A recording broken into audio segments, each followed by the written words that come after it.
안녕하십니까. 반갑습니다. 조박사TV입니다. 우리 선생님들 공부하시느라고 많이 힘드시죠? 힘내시기 바랍니다. 요양보호사 자격증에 응시하는 평균 연령이 60.4세 정도 되거든요. 그래서 대부분 연세가 있으셔서 공부를 하기 때문에 많이 힘들어 하십니다. 근데 난이도가 크게 높지 않기 때문에 기출문제를 반복해서 풀어봄으로써 이제 도움을 드리고자 지금 하고 있으니까요. 힘드시더라도 이 영상을 자주 보면은 네, 도움이 많이 되실 것입니다. 그래서 제가 강의하는 학원에도 뭐 만점짜리도 나오고요. 그 다음에 지금까지 최고령 합격자가 91세인데 지금 학원에 90세 어르신도 공부를 하고 계십니다. 그래서 모의고사를 이렇게 보면은 대부분 몇 개 안 틀리고 다 잘 맞아요. 그래서 나이보다는 이제 집중력이나 정신력에 의해서 좌우되는 거 아닌가 하는 생각이 들거든요. 인간의 정신력은 끊임없이 개발하면 할수록 이제 발전할 수 있으니까요. 자, 힘내시고 또 기출문제 살펴보도록 하겠습니다. 1번. 다음과 같은 노년기의 특성은 환경이 새롭게 변하는 것을 두려워함, 나이가 들면서 자신에게 익숙한 습관을 고수함. 1번 의존성의 증가, 2번 경직성의 증가, 3번 사회성의 증가, 4번 우울감의 증가, 5번 과거 회상의 증가.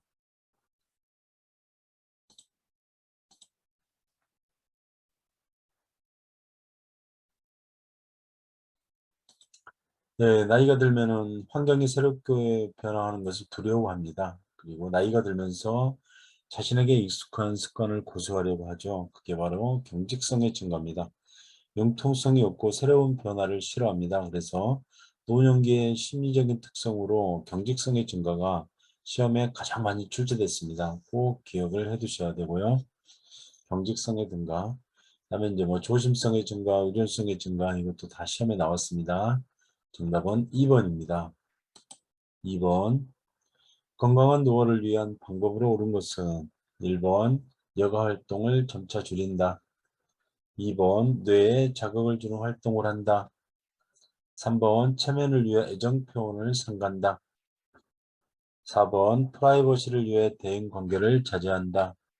5번 체력 증진을 위해 매 시간 고강도 운동을 한다.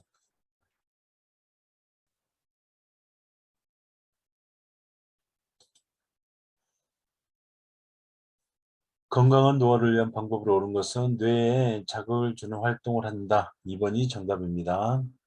여가 활동을 늘려야 되고요. 체면을 위해서 애정 표현을 삼가하면 안 되고 자주 해야 됩니다. 프라이버시를 위해 대인관계를 자제한다. 대인관계를 적극적으로 해야 되고요. 체력 증진을 위해 매시간 고강도 운동을 한다. 저강도 운동을 꾸준히 규칙적으로 한다. 그래서 2번의 정답입니다.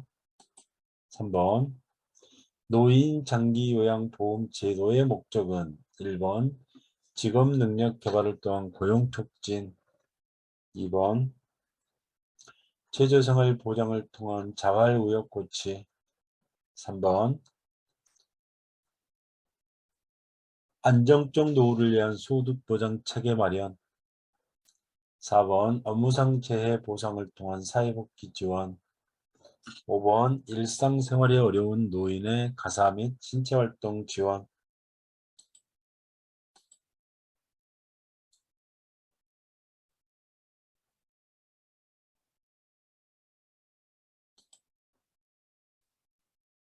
노인 장기요양보험 제도의 목적은 일상생활이 어려운 노인의 가사활동 지원이나 신체활동 지원을 통해서 노후의 건강증진 및 생활안정을 도모하는 것을 목적으로 하고 있습니다. 그래서 일상생활이 어려운 노인의 가사 및 신체활동 지원 5번이 정답입니다.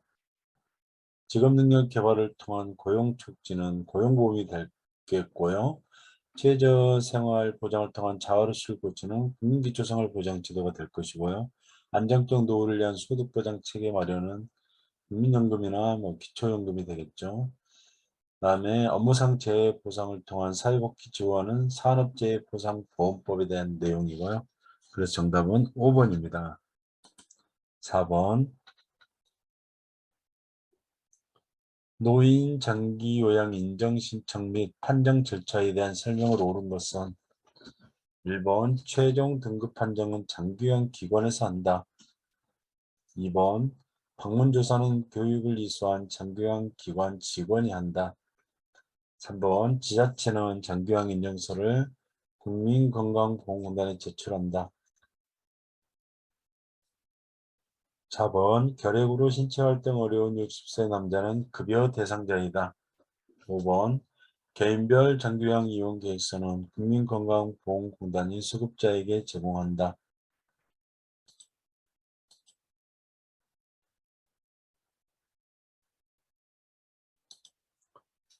네, 정답은 5번입니다. 자, 1번 최종 등급 판정은 장기요양 기관에서 하는 게 아니고 등급판정위원회에서 합니다. 2번 방문조사는 교육을 이수한 건강보험공단 직원이 합니다. 그래서 2번도 틀리고요. 3번 지자체는 장기요양 인증서를 건강보험공단에 제출한다. 완전히 틀렸습니다. 건강보험공단은 장기요양 인증서를 수급자에게 보낸다. 제공해야 된다. 4번 결핵으로 신체활동이 어려운 60세 남자는 급여 대상자가 아닙니다. 60세가 안 되신 분들은 노인성 질환이 있어야 되고요. 치매나 중풍, 파킨슨 노인성 질환이죠. 5번째, 개인별 장기요양 이용 계획서는 국민건강보험공단이 수급자에게 제공한다. 그래서 정답은 5번입니다. 자, 5번. 다음 중 시설급여에 해당하는 것은 1번 단기보호, 2번 복지연구, 3번 가족요양비, 4번 주야간보호, 5번 노인요양 공동생활과정.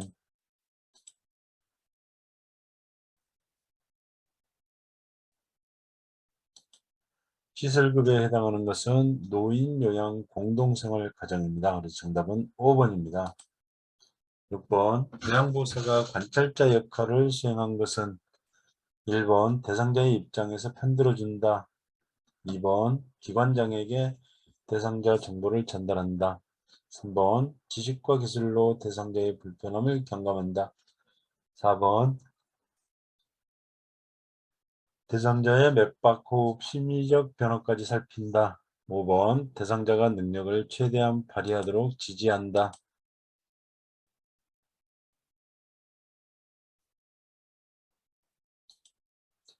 대상자 입장에서 편들어주는 것은 옹호자의 역할이고요. 그 다음에 기관장에게 대상자 정보를 전달하는 것은 정보 전달자의 역할입니다.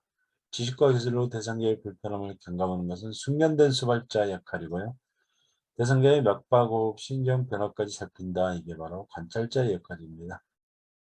자, 대상자가 능력을 최대한 발휘하도록 지지하는 것은 동기유발자의 역할입니다. 그래서 정답은 4번입니다. 7번 노인 장기요양보험 표준 서비스 중 정서지원 서비스에 해당하는 것은 1번 외출을 도왔다. 1번 목욕을 도왔다. 2번 외출 시 동행하였다. 3번 생활 상담을 해주었다. 4번 체위 변경을 해주었다. 5번 화장실 이용을 도왔다.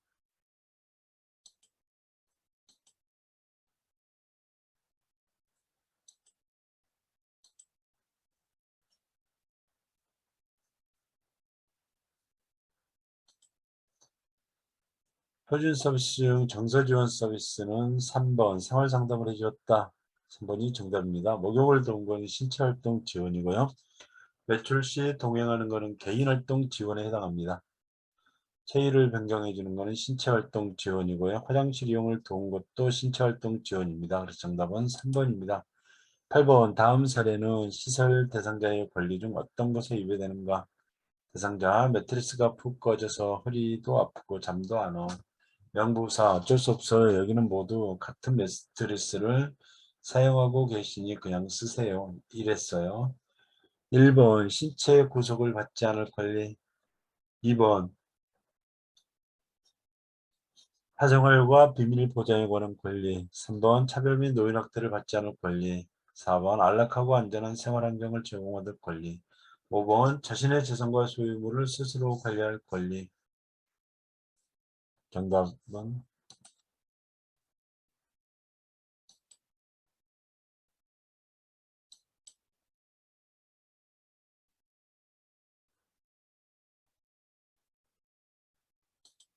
9번. 다음 내용에 해당하는 노인학대 유형은 물건을 파손하는 행위로 위협함, 집 밖으로 나가지 못하게 함.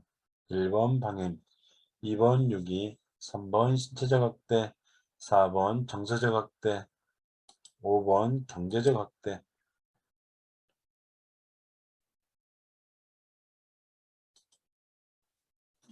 물건을 파손하는 행위로 위협하거나 집 밖으로 나가지 못하게 하는 것은 신체적 학대에 해당됩니다. 그래서 정답은 3번입니다. 신체적 학대. 10번. 다음 상황에서 요양보사의 대체로 옳은 것은 목욕시킬 때마다 대상자가 요양보사의 엉덩이를 만져서 심한 성적 불쾌감을 느꼈다. 1번. 피해 사실을 혼자만 알고 있는다. 2번. 성적 행동을 못하도록 단호하게 말한다. 3번. 노인이 되면 그럴 수 있다고 넘어간다. 4번. 기분이 나쁘다며 감정적으로 대응한다. 5번. 동료 요양보호사와 대상자를 서로 바꾼다.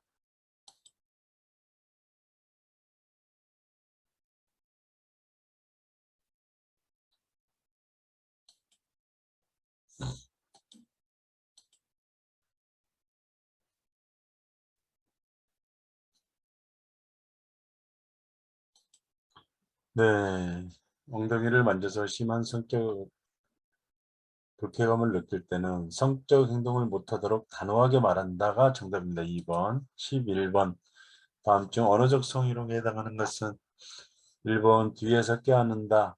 2번 가슴 부위를 만진다. 3번 음란한 사진을 보여준다.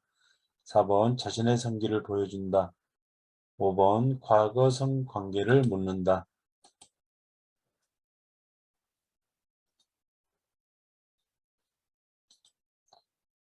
정답은 언어적 성희롱 말로써 하는 거니까 5번이 정답입니다. 5번. 12번. 요양보호사의 직업윤리로 옳은 것은 1번 자신이 믿는 종교를 갖도록 강요한다. 2번 서비스에 대한 물질적 보상을 요구한다. 3번 업무 효율을 위해 권위적인 태도를 유지한다. 4번 요양보호사와 대상자가 대등한 관계임을 인식한다. 5번 예의 바른 태도는 거리감을 유발함으로 자제한다.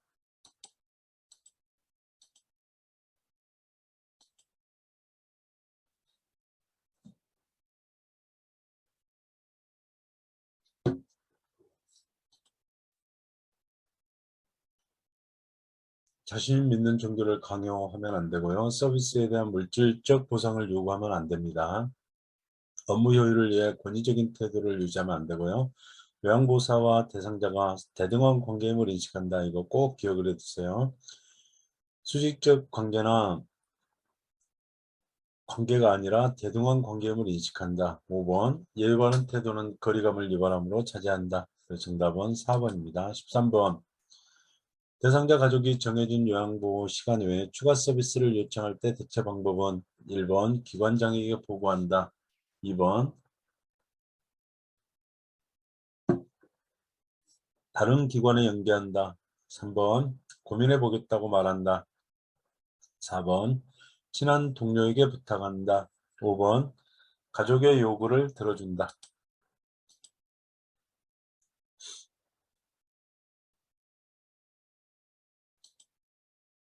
대상자 가족이 정해진 요양보호 시간 외에 추가 서비스를 요청할 때는 기관장에게 보고해서 변경된 서비스 제공 계획에 따라 서비스를 제공해야 되고요. 그래서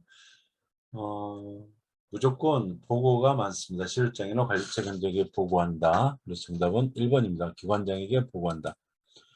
14번 요양보호사가 직업윤리를 준수한 사례는 1번 제공해야 될 서비스 내용을 사전에 확인한다. 2번 대상자의 미미한 변동사항은 보고를 생략한다. 3번 서비스를 제공하고 며칠 후에 한꺼번에 기록한다. 4번 업무의 장소에서 대상자에 관한 이야기를 나눈다. 5번 요양보호사의 주관적 판단에 따라 업무를 수행한다.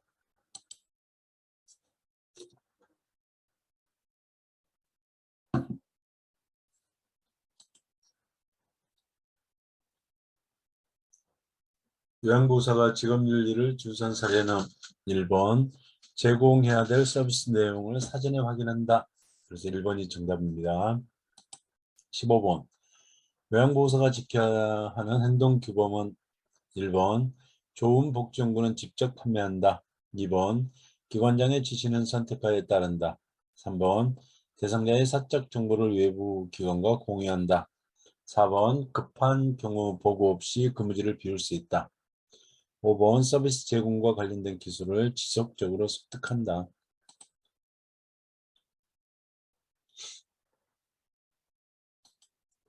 요양보호사가 지켜야 될 행동규범은 5번 서비스 제공과 관련된 기술을 지속적으로 습득한다. 5번이 정답입니다. 16번 요양보호사가 업무를 수행할 때 근골격계 질환 발생 위험이 적은 경우는 1번 무거운 물건을 드는 경우, 2번 불편한 자세로 작업을 하는 경우, 3번 반복적으로 같은 동작을 하는 경우, 4번 어두운 조명에서 야간 작업을 하는 경우, 5번 미끄럽지 않고 평평한 바닥에서 작업하는 경우.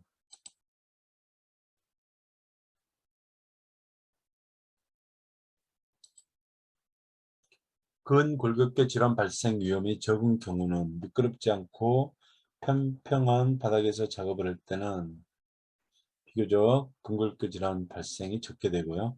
무거운 물건을 들거나 불편한 자세로 작업하거나 반복적으로 같은 동작을 하거나 어두운 조명에서 야간 작업을 할 때 근골격계 질환에 많이 노출이 됩니다. 그래서 정답은 5번입니다. 자, 17번.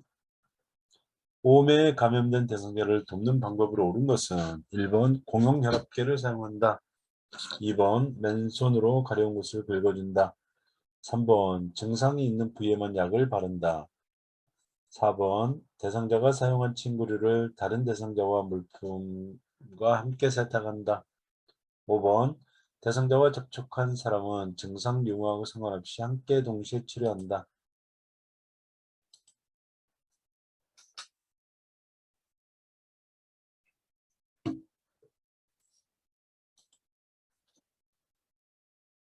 오메에 감염된 대상자를 돕는 방법은 대상자와 접촉한 사람은 증상 유무와 상관없이 동시에 치료한다가 정답입니다. 그래서 5번입니다. 18번 상황이 급하거나 사안이 가벼울 때 활용할 수 있는 업무 보고 형식은 1번 구두 보고, 2번 서면 보고, 3번 주간 보고, 4번 원래 회의 보고, 5번 정기 업무 보고.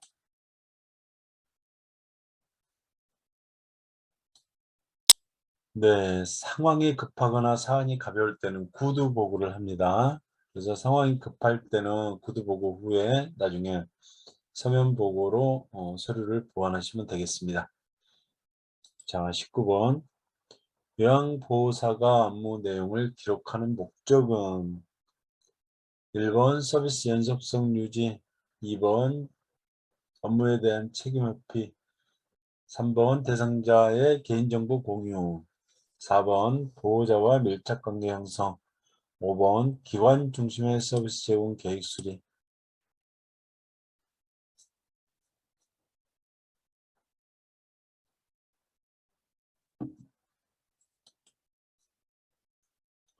요양보호사가 업무 내용을 기록하는 목적은 서비스의 연속성을 유지해서입니다. 정답은 1번입니다. 네, 우리 선생님들 늦은 시간까지 경청을 위해서 감사합니다. 구독, 좋아요, 알림 설정 부탁드립니다. 감사합니다.